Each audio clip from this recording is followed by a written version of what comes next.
So information reaching the headquarters is that some of our tribe members still struggle with making pap. But don't worry, today I'll share tips and tricks with you on how to get a smooth and silky pap most of the time, at least, if not every time. I say that because pap is not a respecter of any man. Trust me, it can fail you without notice and it just won't care.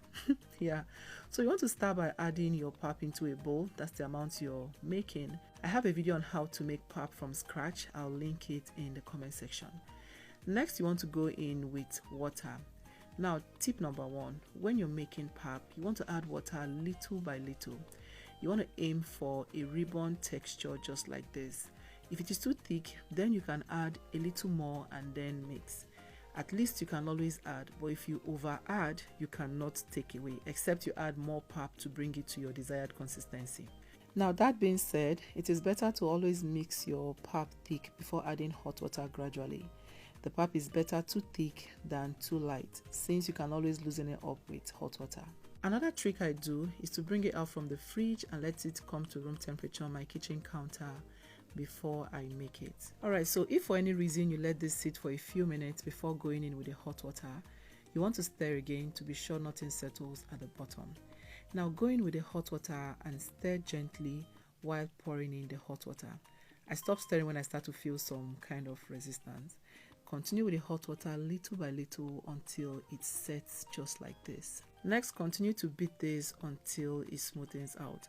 Now, if for any reason you find one or two lumps in there, it is not abnormal. Just use the back of the spoon to press the pap to the side of the bowl and that should handle that. Today's hug is for Vivian Chinonso, watching from Nigeria. I'm glad you love the recipes. Please let me know where you're watching from so I can send you a hug in my next video. Now, every tip I have shared on here today is very valid, but the most important tip is the temperature of the hot water you use. Yes, if you use utu hot water, that is bubbling, boiling hot water to make your pap, it's going to shock it and the only thing you see is just seeds, lumps everywhere. This is a typical example of using overly boiling hot water to make your pap. Look at it, it's just going to form into lumps. So yes, you want to use hot water, but you don't want it to be too hot. Okay, yeah.